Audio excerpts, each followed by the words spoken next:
최경환 경제부총리가 적어도 내년까지 확장적 경제 정책을 운용할 것이라고 밝혔습니다. 전체 창업 가운데 생계형 창업 비중이 40%에 육박하는 것으로 나타났습니다. 국내 청저축 중 가계와 비영리 단체가 차지하는 비중이 기업의 3분의 1 수준에 불과한 것으로 나타났습니다. 은행들의 수익성과 생산성이 신한 대 비신한 구도로 양극화되고 있습니다. 시청자 여러분 안녕하십니까. 생경제 현장의 임동석입니다. 오늘 코스피 지수 연중 최고치를 기록을 했습니다. 오늘장 마감 소식 증권부 강광우 기자를 연결하겠습니다. 안녕하십니까. 네, 안녕하십니까. 네, 먼저 자세한 마감 시황부터 들려주십시오. 네, 코스피 지수가 기관과 외국인의 쌍끌이 매수에 힘입어 연중 최고치를 다시 갈아치웠습니다.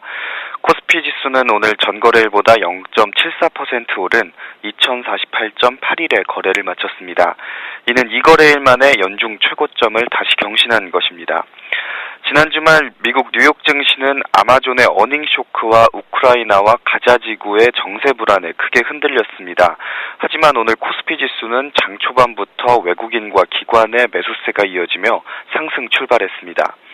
오후 들어 장기 박스권 상단으로 여겨지는 2050선을 넘어서며 장중 연중 최고치를 갈아치우기도 했습니다.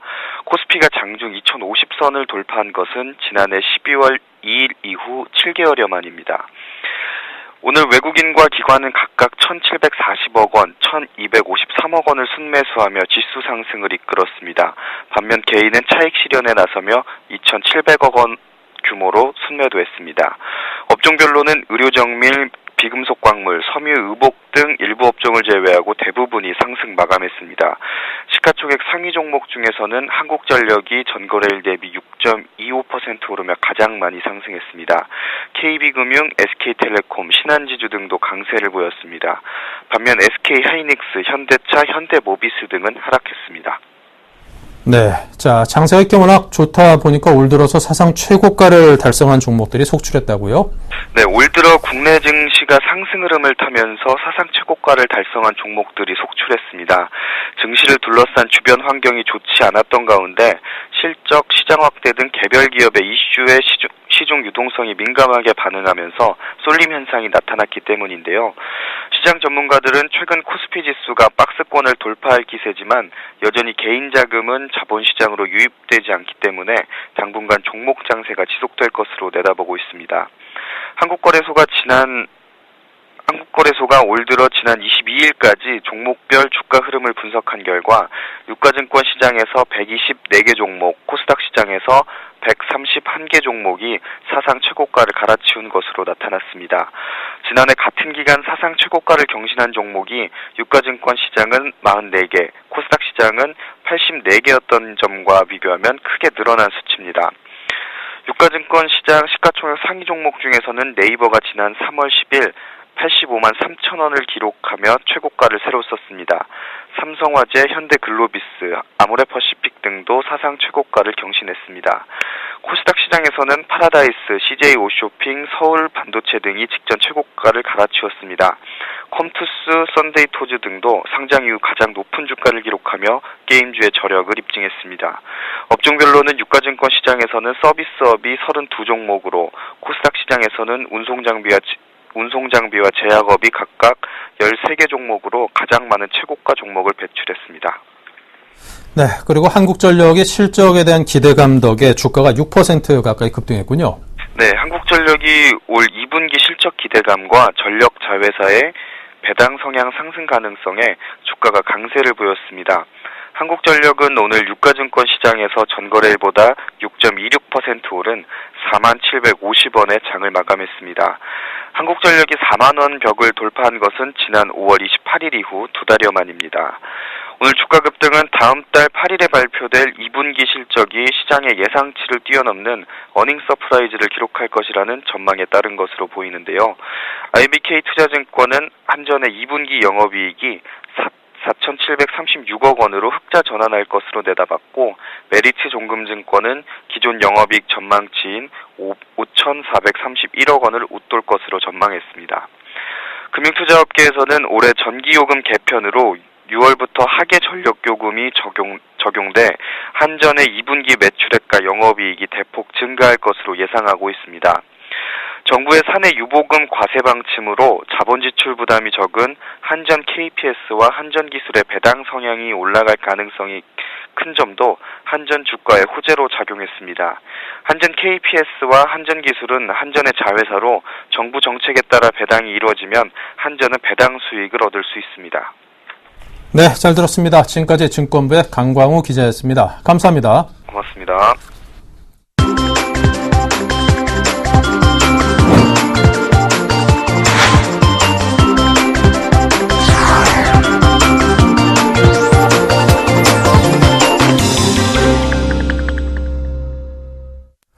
네, 오늘의 주요 뉴스입니다. 최경환 경제부총리 겸 기획재정부 장관이 적어도 내년까지 확장적 경제정책을 운영할 것이라고 밝혔습니다. 최경환 부총리는 오늘 방송기자클럽 토론에서 당분간은 확장적인 정책이 필요하다며 올해 하반기에 국한된 것이 아니라 적어도 내년까지는 지속돼야 하고 필요에 따라 그 이후에도 지속할 수 있다고 말했습니다. 법인세 인상 가능성에 대해서는 현 상황에서 검토하지 않는다고 선을 그었습니다. 최 부총리는 현재 부동산 시장은 한겨울, 즉 침체기로 감기에 걸려 있다고 규정하며 거품이 빠진 상황이므로 시장을 정상화하는 것이 시급하다며 부동산 활성화 의지도 거듭 밝혔습니다. 전체 창업 가운데 최소한의 생계 유지를 위한 생계형 창업 비중이 40%에 육박하는 것으로 나타났습니다. 글로벌 기업가 활동 모니터가 오늘 펴낸 글로벌 리포트 2013에 따르면 한국의 생계형 창업 비중은 36.5%로 2012년에 비해 1.5%포인트 증가했습니다. 특히 국내 생계형 창업은 주요 선진국에 비해 지나치게 높은 것으로 나타났습니다. GEM이 꼽은 26개 혁신 경제국의 생계형 창업 비중 평균은 18.2%로 우리나라의 절반 수준에 불과했습니다. 국내 총저축에서 가계와 비영리 단체가 차지하는 비중이 기업의 3분의 1 수준에 불과한 것으로 나타났습니다. 오늘 금융투자업계와 한국은행에 따르면 6월 말 기준 가계와 비영리 단체의 저축액은 89조 원으로 전체 397조 원 가운데 22.4%를 차지했습니다. 금융을 제외한 법인기업의 저축액은 281조 원가량으로 70.7%에 육박했습니다. 90년대만 해도 가계저축 비중은 50에서 60%를 차지했지만 국제통화기금 경제위기 이후 급격히 하락해 2000년 40.2%를 기록하며 처음으로 기업의 역전을 허용하며 급락했습니다. 총저축에서 기업 쏠림 현상이 심화되고 있는 데는 금융위기 이후 가계의 수익성이 크게 나빠진 데 따른 것입니다. 은행들이 수익성과 생산성이 신한 대 비신한 구도로 양극화되고 있습니다. 국민, 신한, 우리, 하나은행의 4강 체제가 무너지고 신한은행의 독보적 1위가 굳어지는 게 아니냐는 관측도 나오고 있습니다. 신한은행은 올해 상반기 7조 7천억 원의 매출액에 영업이익 1조 400억 원을 올렸습니다. 은행권에서 유일하게 상반기에 조 단위의 영업이익을 냈습니다. 같은 기간에 국민은행 영업이익은 6,700억 원, 하나은행 5,700억 원, 외환은행 4천억 원을 기록했습니다. 대기업이 갑의 지위를 이용해 중소기업의 기술 자료를 사실상 빼앗는 행위가 차단됩니다. 공정거래위원회는 기술자료 제공 요구, 유용행위 심사 지침을 개정해 내일부터 시행에 들어갑니다.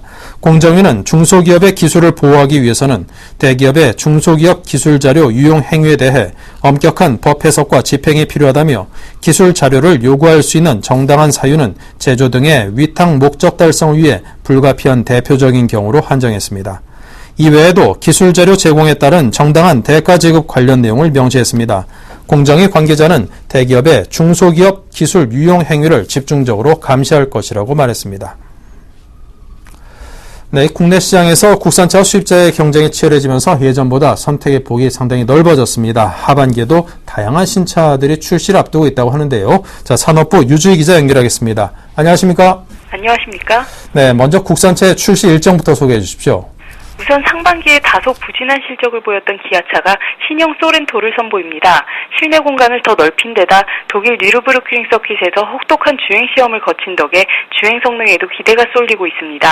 초고장력 강판 적용을 53%까지 늘려 차체 강성이 10% 이상 강화되는 등 안전성도 개선됐습니다. 연말에는 현대차가 신형 소나타의 하이브리드 모델을 출시할 예정인데요.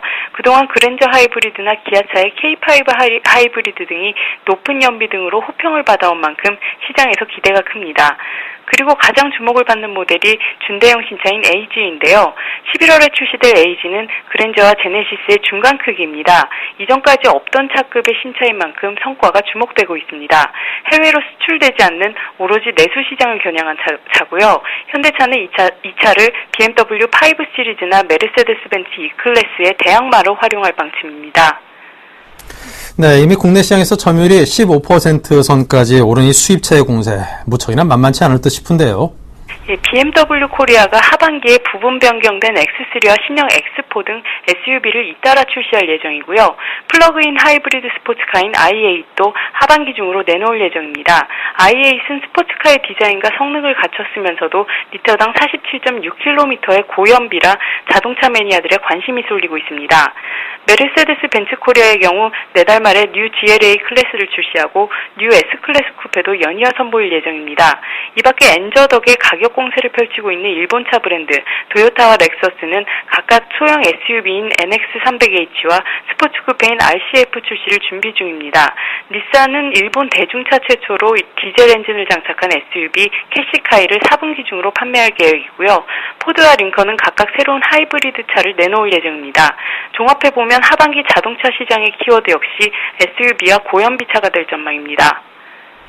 네, 그런데 우리 현대차와 기아차가 최근에 좀 환율 등의 영향을 받아서인지 다소 악화된 실적을 발표했습니다. 이에 따라서 우려하고 있는 분들도 계시는데요. 자, 올 하반기에는 상황이 좀 나아질런지 어떨까요? 현대기아차 등 국산차 업체들은 하반기에도 원화 강세가 이어질 것으로 전망하고 있는데요. 상대적으로 엔저를 누리고 있는 일본차와의 경쟁 격화, 또 신흥시장의 긴 경기 침체 역시 장애물입니다. 현대기아차는 이를 만회하기 위해 생산 효율 개선과 환율 대응체제 강화 등의 방안을 발표했고요. 또 현대차가 중국과 유럽 등지에서 신형 제네시스를 출시하고 특히 세계 최대 시장인 중국에서 전략 차종인 iX25를 선보이는 등 공격적인 행보를 이어나갈 계획입니다. 기아차 역시 세계 시장에서 신형 카니발과 신형 소렌토로 상반기에 부진했던 실적을 만회한다는 계획입니다. 네, 잘 들었습니다. 지금까지 산업부의 유주혜 기자의 소개를 들었습니다. 감사합니다. 감사합니다.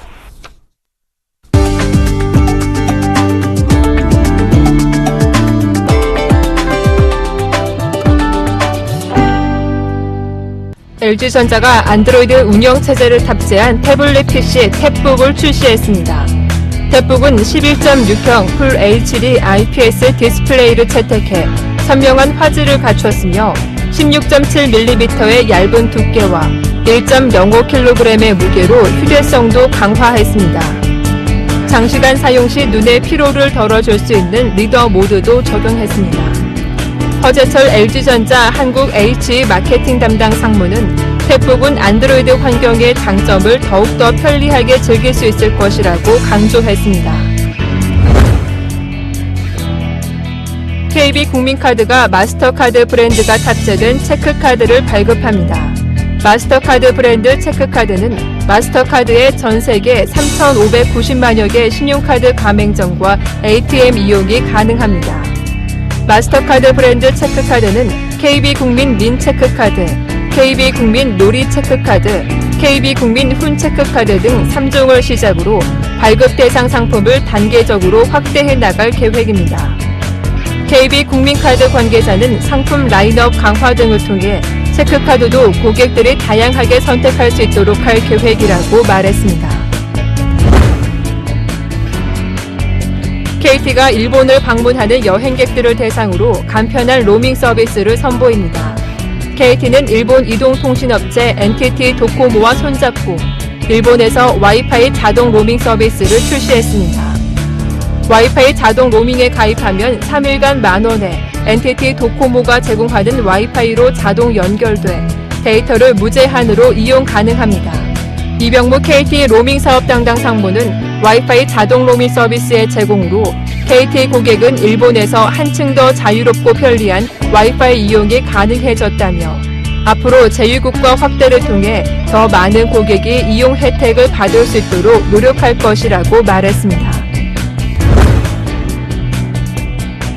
한국자동차산업협회는 국내 5개 완성차 업체와 함께 휴가철 자동차 특별 무상점검 서비스를 실시합니다. 8월 1일부터 4일까지 전국 휴양지와 고속도로 휴게소 등 총 17곳, 28개 코너에서 오전 9시부터 오후 5시까지 진행됩니다. 무상 점검 서비스 대상은 엔진과 브레이크, 타이어, 냉각수 및 각종 오일류 보충 등이며 와이퍼, 블레이드 등 소모성 부품도 점검해 필요하면 무상 교환해줍니다.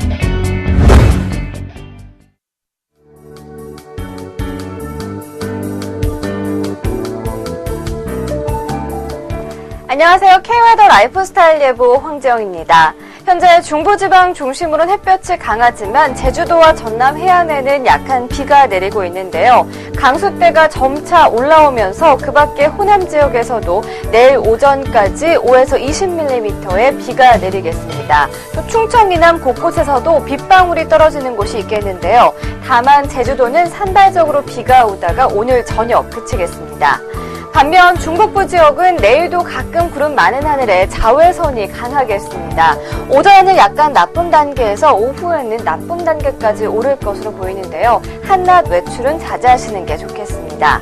또한 내일 전국의 습도가 높은 가운데 기온도 30도로 웃도는 곳이 많아 불쾌지수도 높겠습니다. 서울 31도, 청주는 33도, 대구는 32도까지 오르겠는데요. 몸과 마음 모두 지치기 쉬운 환경이니까 자신만의 더위를 이기는 방법 찾아보시기 바랍니다. 현재 남해상으로 기압골이 지나가면서 제주도와 전남 지방에 비가 내리고 있는데요. 강수대가 점차 올라올 것으로 보입니다.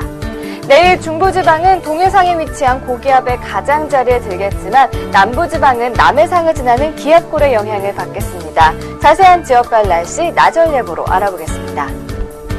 전국에 구름 많거나 흐리겠습니다. 아침 기온 21도에서 23도로 열대야는 없겠고요. 낮 기온 서울, 대전 31도까지 오르겠습니다. 충청 이남은 아침까지 비가 내리는 곳이 있겠고 낮 기온 광주 31도, 부산 29도, 대구 32도로 오늘과 비슷하겠습니다. 동해안도 구름 많거나 흐린 하늘 보이겠고 속초 20도에서 28도 분포, 울진 19도에서 26도 분포 예상됩니다. 바다의 물결은 남해상을 중심으로 다소 높게 일겠고 그 밖의 해상은 잔잔하겠습니다. 모레는 오후에 대기 불안정으로 내륙지방을 중심으로 소나기가 내리는 곳이 있겠고요. 당분간 구름 많은 하늘에 30도 안팎의 무더위가 이어지겠습니다. 기상정보였습니다.